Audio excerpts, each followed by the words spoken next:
All right, guys, what's going on? Welcome in. So we have some breaking Jets news coming out now. It's looking like the team is requesting to interview Mike Locksley, the head coach over at Maryland. Now, what's interesting about Locksley is that, yes, he has a lot of head coaching experience, but really early on in his coaching career, he struggled. Hardly any wins at New Mexico. He was there for 2.5 years. Ended up getting fired, bounces around a little bit, goes to Maryland, goes to Alabama, becomes their offensive coordinator, and then, of course, accepts the Maryland head coaching job and struggled early on. But first of all, we look at the Maryland program today. What is it today? It's pretty formidable, right? This is a unit, this is a team that has really found, I feel like, its place in the Big Ten. It's consistent.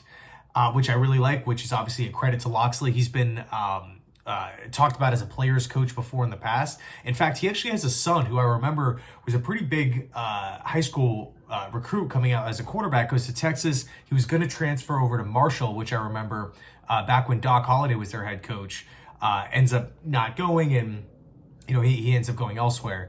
But in any case, Mike Locksley to the New York Jets feels, I feel like at this point in time, like a pretty big jump going from the University of Maryland to the New York Jets. But look, actually real quick before I talk about it from the Jets side, Locksley's one of these interesting candidates where he played on the defensive side of the football, but coaches on the offensive side of the football, right? Sometimes we have those coaches out there, and you just kind of feel like just having that experience, knowing both sides of the football pretty well, sometimes that gives candidates a leg up here. But from the Jet side of it, I got to be honest, I think there's probably better candidates out there, whether it's a Brian Flores, whether it's an Aaron Glenn, there's so many different guys that have been linked to the New York Jets.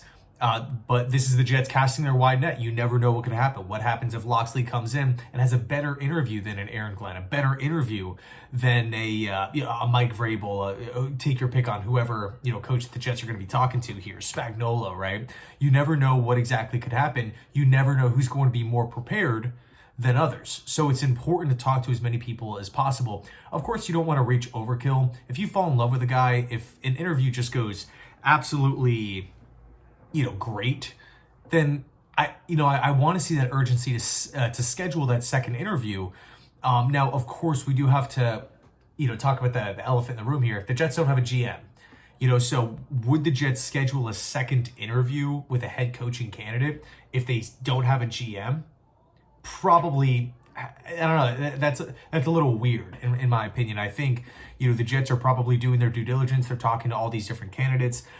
They're formulating their own opinions, gathering their own data, and then when they do make that general manager hire, at that point they can collaborate with every bit of information that the Jets have collected on their end, with, of course, who the general manager wants. And obviously those discussions are going to be taking place before the GM is actually hired, so the Jets know which head coaching candidates line up, right? If for example, if the Jets interview Chris Spielman, this is the video that I just uploaded. If they interview Spielman and it goes well, and then the Jets interview Aaron Glenn and that goes well, which actually took place yesterday. If that's the case, and the Jets go, move forward and hire Chris Spielman, everyone's on the same page. Hey, we like Aaron Glenn. Same thing could be said with, a Mike Greenberg, right? Could his number one candidate be a Liam Cohen? Could Borgonzi's number one candidate be Spagnuolo? Could it be Nagy? Right? I think these connections are really, really important. Anyway, let me know your thoughts down below in the comment section. Thanks so much for watching. I appreciate it. And as always, go Jets.